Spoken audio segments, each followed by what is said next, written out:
Welcome all you +2 comedy modifiers back to the stream. Welcome to Armikrog. I haven't played this in quite some time. It's been like 3 months. So we're back to reading a bunch of lore. If you've missed the first episode, sorry. You can check it out on +2 Comedy Gaming eventually. But we're going to see what's going on here in the world of Armikrog. Hey!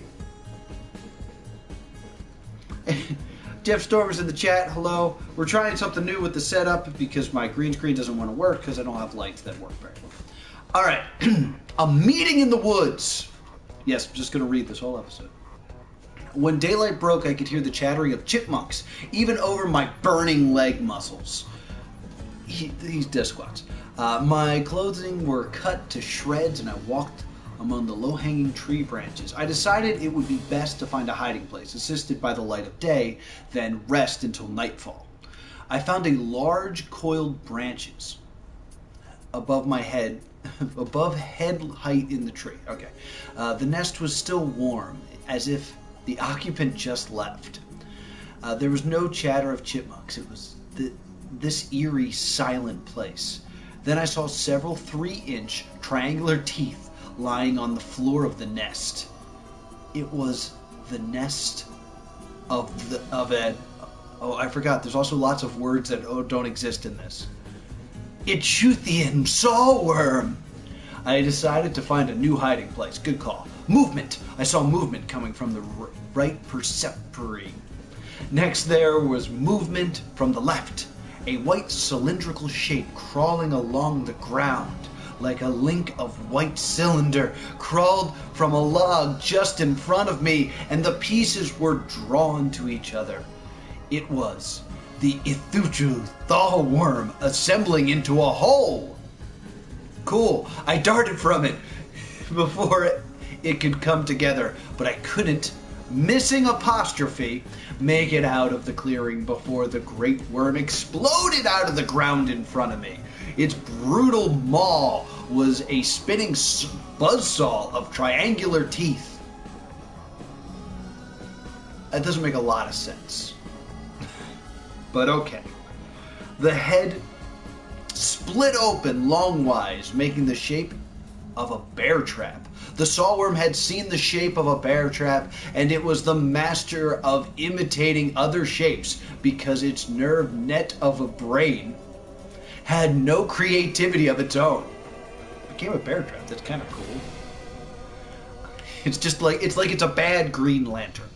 It lunged at me and then tumbled into a coil of white tubes, spitting and frothing. It was so hungry and desperate for me. The mouth spun and shot loose teeth at me and hit the tree behind me with a thunk, thunk, thunk. I looked for the best exit and admitted that I was in such a panic I couldn't, missing apostrophe, tell where I was or which way to go. But the sawworm was back underground. I took out the Abominate's finger. This is a thing that kills people when you touch it. The Abominate. Out of my pocket, was ready for its resurfacing worm when I felt a tap on my shoulder. When I turned around, I was in such shock that I stood in awe. The Ichthyian sawworm had reassembled into the image of my own likeness. Weird. It clearly was not me, but it was the best image the sawworm could pull off. It couldn't match my chiseled jaw. Links of meat put together to build a frame stood there, aping my posture. Its eyes stared through me like a dead man. It looked to hold a finger in its hand just like me. Okay.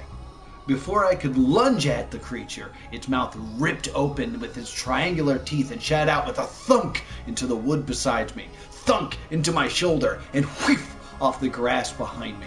The Abominate's finger fell to the ground. I don't know where. That's bad.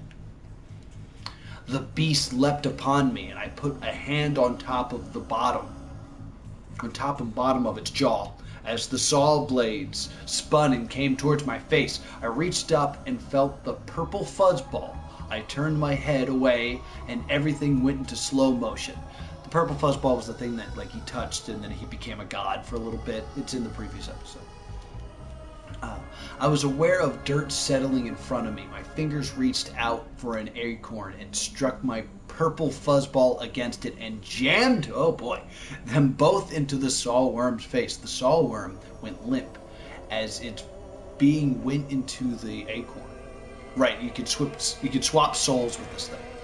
I put the fuzzball away and held up the acorn in my hand. A chipmunk came out from its hiding spot, sniffing the air. I tossed the acorn to the ground, and the chipmunk put it in its teeth, then scurried back into its hole. I picked up the abominate's finger. Having left the sawworm clearing, I found a cool stream and drank deeply from it. The chilling cascade satisfied my dry throat. I washed my face. A baptism. When I opened my eyes, there was a green female child staring across the river. I froze. She watched me for a moment with her huge eyes. She took a couple steps back, staring at me the whole time. A smile broke across her face. I realized that she was challenging me to catch her. I had enough fairy stories to know that she was one should not chase little green girls into the forest. It cannot end well. I am Terzik. That's right, that's our hero's name, Terzik. I stood up, and she took a few steps back, still watching me, still smiling. My intestines failed me. I shit right there on the floor. Sorry. The right decision seemed to be the wrong one. The wrong decision seemed to be the right one. Who are you? I asked. This time she scowled at me, her eyebrows coming down, her nose wrinkled up in anger. She shook her head and waved her finger at me. The motion of her waving finger produced sparkles that traced on every gesture. The momentary hung in the air before dispatching. She took a few steps back, her smile returning. This time, I took the bait and I chased her. Laughter exploded from her lips as she ran.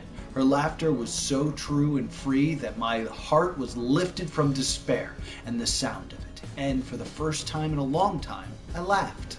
She was quick. My feet struggled to keep up, let alone gain on her.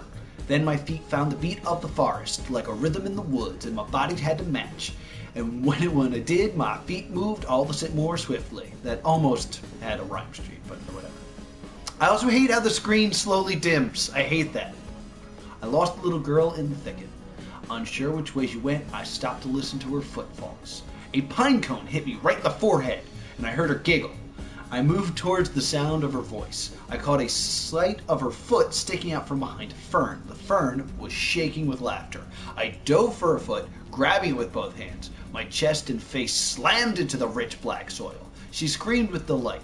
The next instant we're both on the ground, rolling and laughing. She helped me up. She smiled. I caught you, she said. It is not you who caught me. I was surrounded on all sides by green people. They came out of the shadows of the trees and bushes watching us. The men among them hold boughs of long spears. A shimmer of sparkles hung in the air around them. I held my hands up in surrender. There were too many of them. I could not escape, even with the help of the abominate's finger.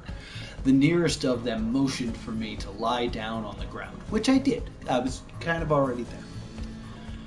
One of the men let out a laugh. I did not think the situation was funny at all. I scowled, which seemed to trigger even more laughter. The little girl got down next to me and imitated my position and scowl. More laughter. All at once, the laughter stopped. Glaring around, I saw the people had all disappeared. When I turned back to the little girl, she was gone too. I got up on my knees and called out, "Hello?" A female voice replied. Did someone say hello? It was me, I answered.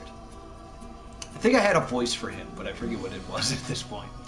Nearby bushes were shaking. It sounded like she was having a difficult time making her way through them. Well, who is me? Asked the strangers. My name is Terzik. Who are you? I called back. Then she stepped out of the bushes and into the clearing. Her long brown hair parted, and I saw her face. My heart stopped. It was Meva. Remember from before? He loves her. This is a meet cute. When worlds collide, are you ready to go? Are you... Remember that song? What are you doing here, Meva? I asked, trying to mask my excitement. She seemed puzzled by something, as if I'd just woken her from a dream. I was supposed to meet my fiance. Right? My fiance? Is that what that's supposed to say? Jackson Rexon. Oh, I remember Jackson Rexon now. But he had a work emergency in the blank mind, and then I killed him. Her voice trailed off. Jackson Rexon? I mumbled. Yes, do you know him? I worked in the blank mind. I knew him. Do you know what's happening? I nodded. Yes, I found something in the mind, something they desperately want. I will tell you everything, but you need to leave here before the green people come back. Melva grabbed my arm. Did you see the little green girl too? Yes. She continued, I was waiting for Jackson Rexon next to the forest when this little girl appeared. I followed her here. Me too. She made me get down on my knees and be quiet, or it looked like her fellow green people were going to kill me. Melva put something together in her mind. They disappeared, did they not? I nodded. It was as if they wanted us to find each other. Fate. These words were like fuel on the fire of my heart. It burned. Here she was, standing before me, and she was perfect. Her face was perfect. It looked like a planet. Okay. No, planets are too busy. Her face was like a moon, standing out in the darkness, pale and beautiful. You have a way with words, my friend. She waved her hand in front of my face. I realized she was talking while I was lost in admiration. Hello, Terzerk. What do you want me to do? Love you. Were the words that flew out of my mouth before I could pull them back. Love you. I was embarrassed and terrified. My face turned red. I could not look at her. For a moment, I waited for her to strike me. Shut up! But she didn't. I pulled the slate from my pocket with her face on it, face scribed on it, and held it up. This was going to sound crazy no matter how it came down, but I had to say it. She had to know. Melva, good, we're getting recap of all the stuff I read in the other episode. I saw your image on Jackson Rexon's desk when I returned to work, and this and image self-scribed on the cave walls. I know they came from me. My entire crew was in danger because I couldn't stop it. One of the members of my crew died from my passion for you. He gave his life to cover up my mistake. And helped me escape. My love for you has sustained me in the darkness. She hadn't slapped me yet, so I continued. I will never be the same. Just seeing your face wrecked me for life. But my response to being ruined is not sadness, because it is a great joy to be heartbroken by you. Even now, if you want me to die, just give me the word and I will do so. Ask me to die. Ask me to move a mountain into the sea. Ask me anything on Reddit. Just don't, missing apostrophe, send me away. I tore the hem of my garment. Damn! I'm such a fool! I don't know how to use apostrophes! I can't believe I'm saying this to you! But I don't care. I don't care what you think or what anyone else thinks. I will never use apostrophes. I don't even care what I think. My soul was lost in the mountain, and my body had no life in it. I could not wake until I heard your name. Melva, Melva, Melva! How Your Name is my favorite song. Let me sing it to you, Melva. Melva, Melva, Melva, Melva, Melva, Melva, Melva, Melva, Melva. I held my arms out wide and sang as long as I could. Melva, Melva, Melva, Melva, not caring who could hear me. There is a name that slays me in the name of love. There is a name that is a weapon of weapons. It sustained the soul of this man in the underworld, and it will sustain me forever in the overworld. I did not care if she responded. I was too terrified by the possibilities. But seeing my silence, she reached into her pocket of her skirt and pulled out a rock. She bashed me over the head with it. Good God! My heart nearly burst. There, scribing the rocks, was my face. So she also had a blank. So their stories mirror each other. They're so in love. Isn't it so adorable? The courting of Melva. "Where did you get that?" I asked in astonishment. She explained that the image of her face appeared all over the blank mines. Her father was alerted. They brought him a few pieces of the etched stones as evidence. My father demanded to know who had done it so the person could be punished, but Miva wanted to know for a different reason. She knew the tiles could not have, pardon me, emanated from Jackson Rexon because he did not love her. Marrying Miva would put Jackson Rexon in a better position to manipulate the blank mining operation. That's all he desired, not her. So Miva took one of the blanks with her face and visited her aunt, who was known as Witchy Lady. Though few had courage to call her that to her face. Her aunt's predictions were a mixed bag. Sometimes she was right, but she was often wrong. This is known as random chance. At one time, she had been involved in guiding the mining operation to the richest veins of blank slate, but after a few costly wrong predictions, she was no longer asked. But Miva was desperate, and she had no one else to turn. Her aunt flipped the tile over in her hands, running her finger along the edges. Then she gave Miva a blank tile and told her to keep it close at all times, and the answer would come. This was not the answer Miva was hoping for, but she took the tile home and put it under her pillow. That night she dreamt that she was getting married to someone with no face, and when she awoke, my face was etched on the tile. When I heard this, I was important. I took her hand and asked her to come with me. She nodded. I didn't know exactly where to go, so we chose a direction that was away from the mine. We stuck close to the main roads to avoid the wild animals in the deeper woods, but we didn't walk on the road in fear of capture. As the days wore on, the sound of the hover vehicle engines lessened, then ceased altogether. I remember one day in particular, we were walking over rolling hills that followed a river. I agreed to play a game of sorts. We would take turns asking a question. The other person had to answer it with total honesty. She went first. "Do you believe in love at first sight, Terzerk?" I said. I did not see how it could be true. How could someone love another when they had only seen her face? Love is more than infatuation. Love is more than a feeling. So how could the mere sight of another bring about such depth of commitment, self-sacrifice, and revelation? She reminded me that I was not supposed to be answering her question. I was supposed to be answering her question, not asking my own. So I told her, in earnest, that I had seen many pretty females before.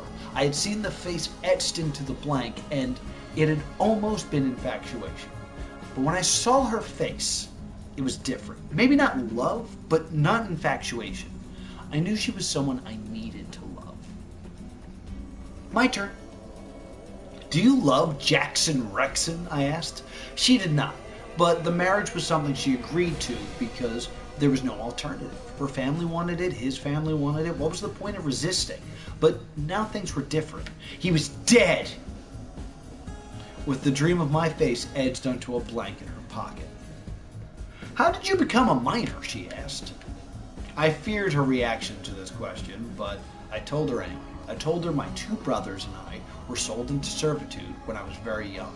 I told her how we ended up in mining, though my older brothers were near to being sent into the military. I told her about the day I got word that they had both died when a mine shaft collapsed on them, and so, not knowing anything about my parents, I was alone in the world. "Do you love me?" I asked. She took some time to think about her response, and then she said she wasn't sure. She needed to know me better. So it went between us that day. And the day wore on. I realized that what I had felt at the sight of her face back in Jackson Rexon's office was changing, blossoming like a flower. If I had been back in that mine shaft with my hand on the wall, I could not have etched her face into the blanks. I would have etched her very soul.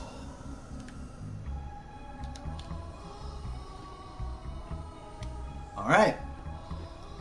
Chapter 5. "Look how bright it is!" Punishment and crime. We came to an area where the terrain grew suddenly steep. We struggled to ascend, clutching at the trees with brushes to pull ourselves upward.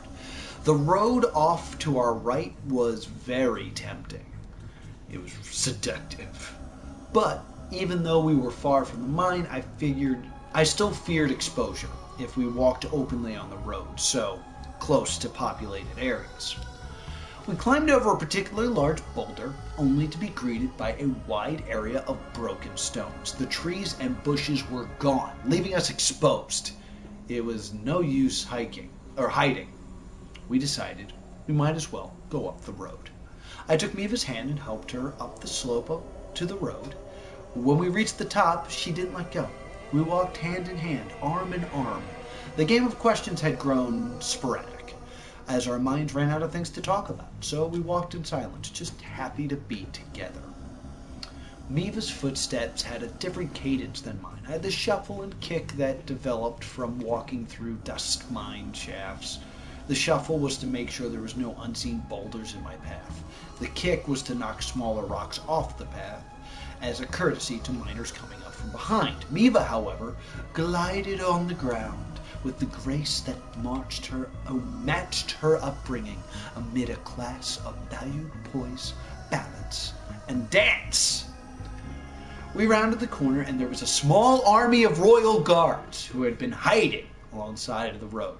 I hated myself for not being more vigilant. They were all highly trained, fully armed, strike-proof vested guards. There were two groups, one dressed in red and one dressed in black. It was a game of chess. Or checkers, damn it. Their leader was the tallest one, because they used the same choices as the people in Invader Zim do. The one they called Baboot.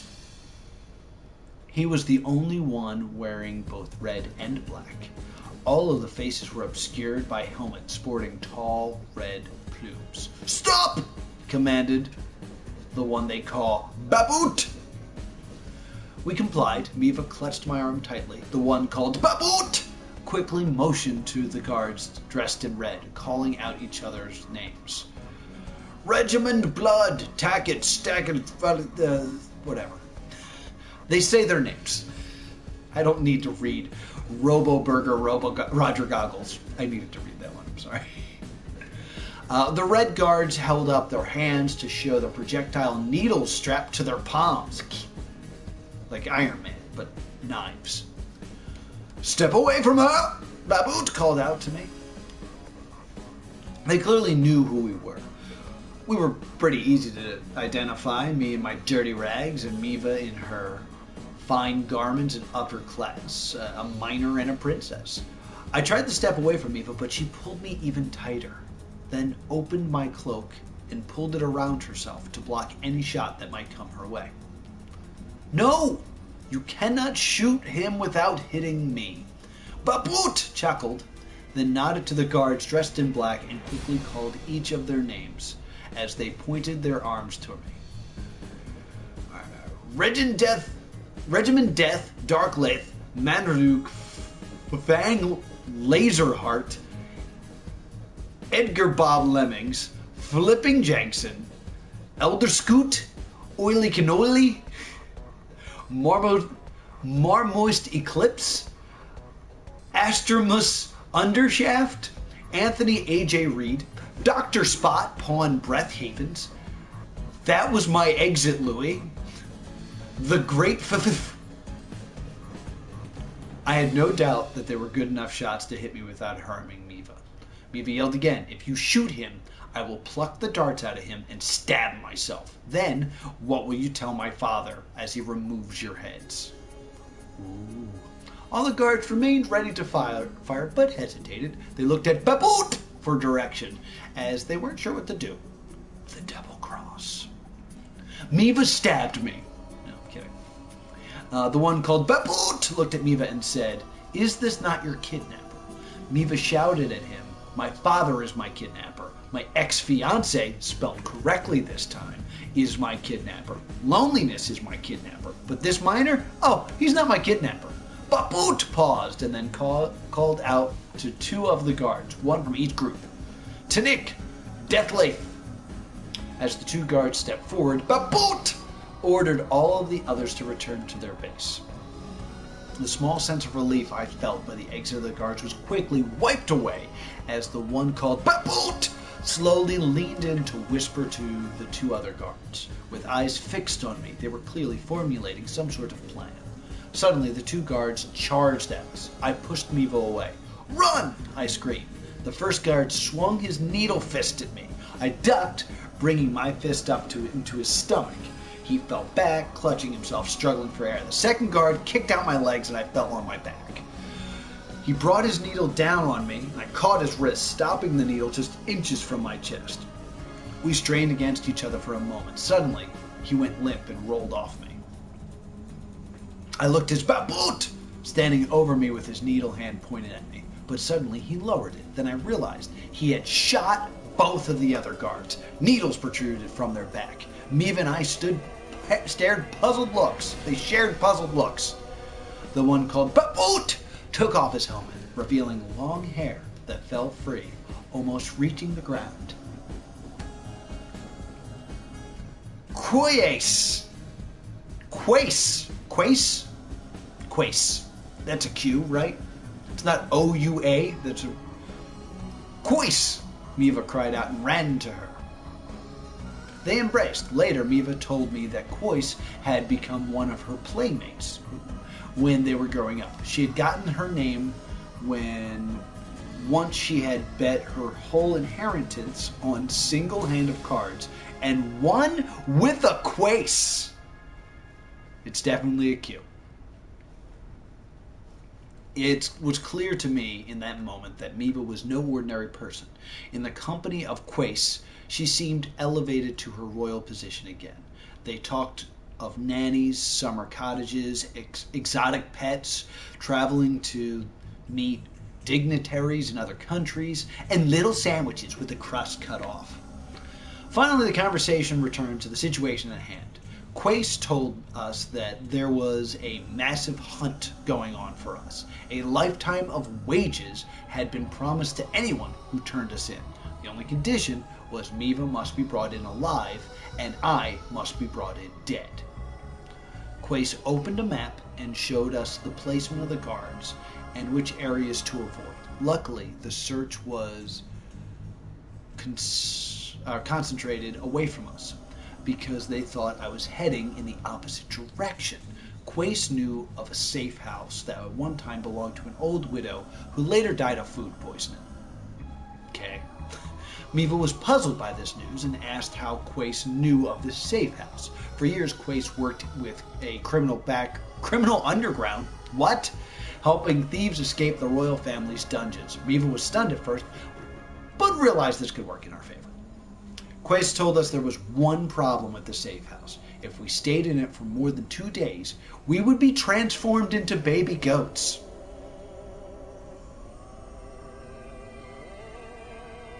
Okay. Miva pointed her finger up the river on the map, not far from the safe house. Quace told us to find a boat and flown down to the town of Grit. The town was rural. There were many outsiders came to buy and sell, so we could not stand out. Then we could make our own way to yet another cottage in the mountains. That place was even more rural, so no one would find us as long as we wanted to stay. And we wouldn't be turned into baby goats. No apostrophe in wooden. Quace gave up the map. I took the backpacks from the dead guards, giving one to Miva and talking to the other one myself. Miva and Quace hugged each other. Quace begged forgiveness for her treachery. Miva said, I cannot pardon you as a member of the royal family, but I do as a friend. They embraced and we left Quace standing there alone in the road. We got off the main path at the point Quace indicated on the map. For several days we threaded our way through the trees and over streams until finally we reached the safe house. They spent several days going to a place they can only spend 2 days at. It was a simple slack of wood with a roof of straw inside. The air smelled mold, and the floor was bare dirt. The walls were covered with simple paintings of goats. A fireplace made of slacked stones towered up through the thatch roof. I couldn't imagine anyone staying long, even without the threat of turning into a baby goat. Using blankets from the guard packs, I made a bed for Miva beside the fireplace, and a second for myself in front of the door. That night, as I laid in bed, watching the light of the fire dance across the tangled straw of the ceiling, I thought about what Miva had done to protect me. For the guards, their needles. Finally, I asked her the question I had not found myself the courage to ask before. Do you want your dream of marriage to come true for us? Are you asking me to marry you to Zerk? I thought for a moment. I was nobody, a lowly miner, and she was not only royal blood, but beautiful and true. No, I couldn't think of that. I squeezed my eyes shut. Miva, will you marry me? I will. The boat! We left the safe house the next day. Although Quace said that we could stay 2 days, neither of us wanted to risk turning into a baby goat. Fair play. Avoiding the trails, we made our own way. We made our own way down the river Quace had shown us on the map. We reached the river and turned, following it downstream, hoping to find a boat. After several hours, we did find a boat, tethered to a tree with 2 oars inside. It seemed like the boat was there just for us, but I suppose that is what anyone who steals says. Yeah. I helped Miva into the boat and climbed in myself. Cutting the rope, I rowed out into the main current of the stream. After that, the current did not work for us. The significance of grit. Look how dark this has gotten. Anything going on?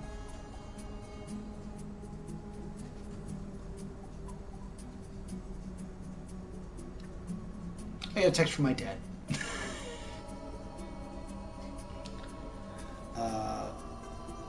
Yeah. Nice text from my dad. Where was I? Our boat. Miva stepped on my chest, mumbling in her dreams. Her eyes darted back and forth under her eyelids. The only word I could understand was, "I am giant!" And then she would sigh and be silent again. All right. The quadricrane cropped its head back, poised to spear a passing flillfrog or fiddlefish. Cool words. The water stirred a few feet in front of him, and the sterling whirling away from him.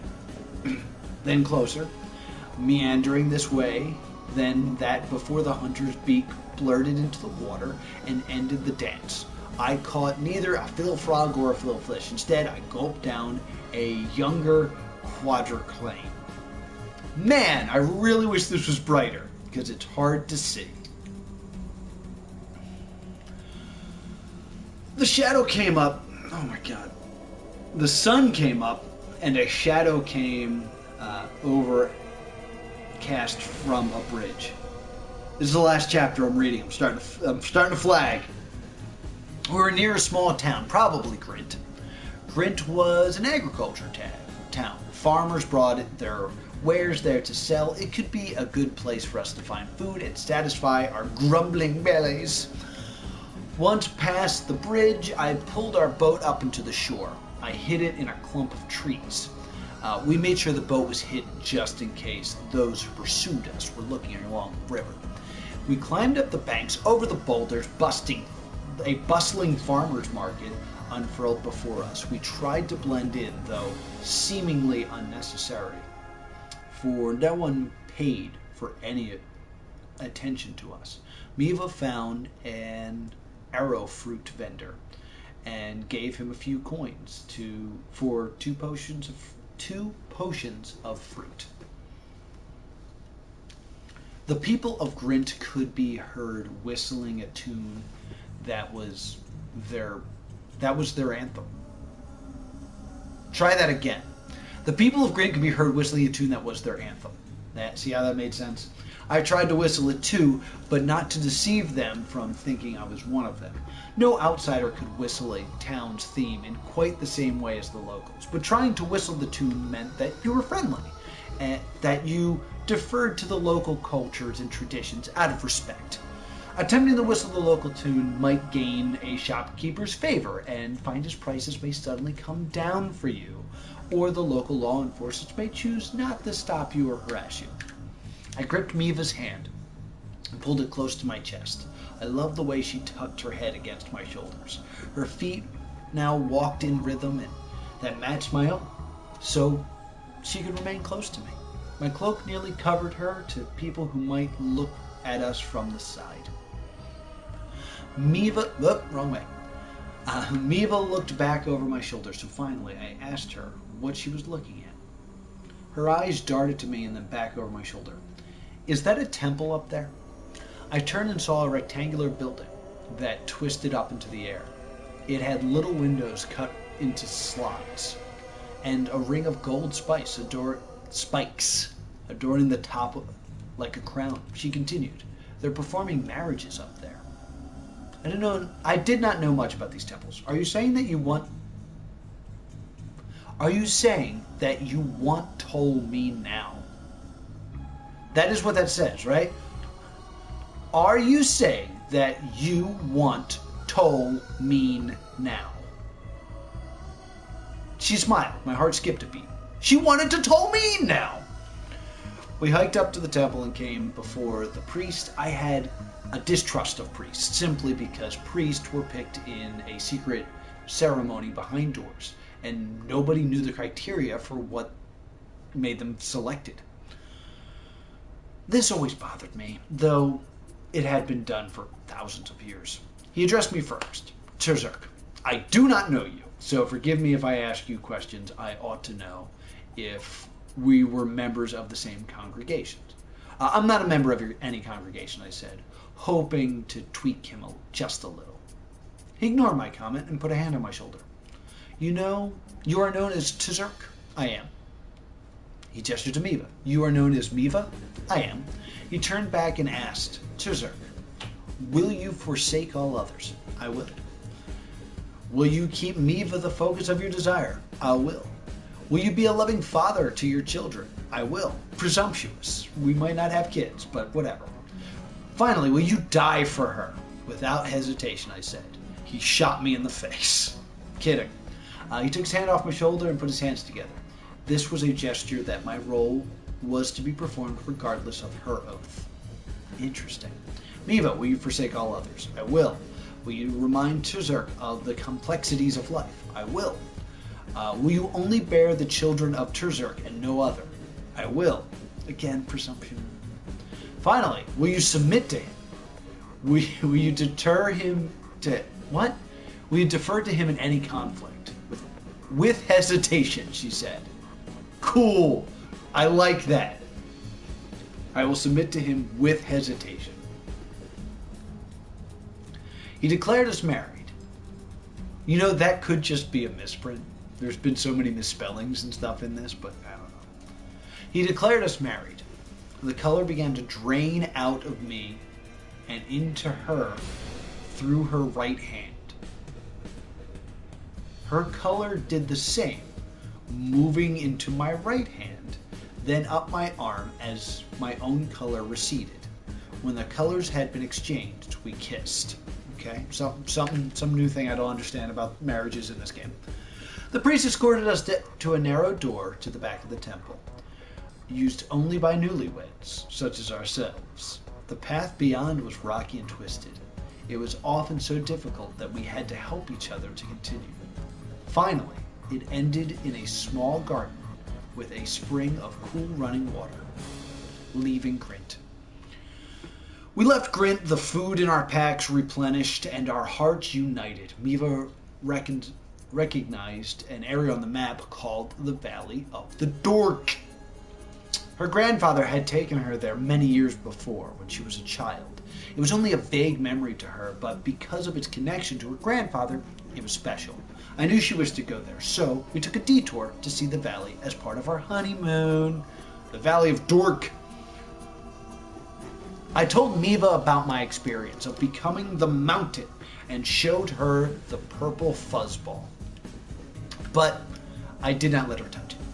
The extent of its power was unclear. What if she touched it and was transferred into a grain of sand? How could I ever find her again? Miva told me that it was her grandfather who started the search for the legendary Heart of the Mountain many years ago before. That's the purple. He had convinced the mining company to dig for it, promising them that they would find it once his soul was safely transformed into a younger, more virile body. I started thinking of a device that could control the Heart of the Mountain's soul, transferring its powers. But even though I was a capable builder, I didn't know how to make a device. Miva knew of a tribe of rock beings called Dork who lived in secret. They were the guardians of the mountains. I'm losing my voice. Miva's grandfather had signed a treaty with them, which allowed blank mining crews to dig the richest veins, which, while avoiding the Dork's sacred chambers. Her grandfather had honored every word of the treaty. It was like the company being able to mine where so many others had failed. Previous companies had tried to dig further and deeper without the approval of the Dork. Then, the mining would inevitably break into a sacred Dork chamber. The drunk would demand the operation stops. Fighting would break out, and the drunk always won. Drunk. It's a tough one. I'm tough time with that word for some reason. They were, after all, made of rock. If you smell what the rock's good. Miva said the drunk were capable of building complex mechanical structures from magical rock. They had a mysterious and powerful device that allowed them to create nearly anything. This could be just what we needed to house and control the purple fuzzball. We have 3 chapters left, and I'm going to call it here because my voice hurts. I'm getting over a cold. But hey, we're back to a normal streaming schedule now. I don't know when this will go up on YouTube, but if you're hanging out in the chat still, we're going to start streaming 4 days a week. Monday, Tuesday, Thursday, Friday. Monday will currently be like the big story game, which right now is this one. We're going to use Tuesday for solving riddles, so it'll either be Matt Pat's game theory riddle, the not prawn riddle, or if I've somehow completed the not prawn riddle by now, something else puzzly related. The Thursday show will be the Super Meat Boy Super Completionist run, where I beat every game mentioned in Super Meat Boy before beating Super Meat Boy. It's very confusing. Just watch, it'll be fun. And then on Friday, it's suggestions and viewer's choice. So it'll be one-offs, it'll be a bunch of weird stuff. So be sure to join us for that. It's going to be super fun. Thank you so much for watching. Be sure to follow us here on Twitch and to subscribe on YouTube for more content like this. Thank you so much for watching. I'll see you next time.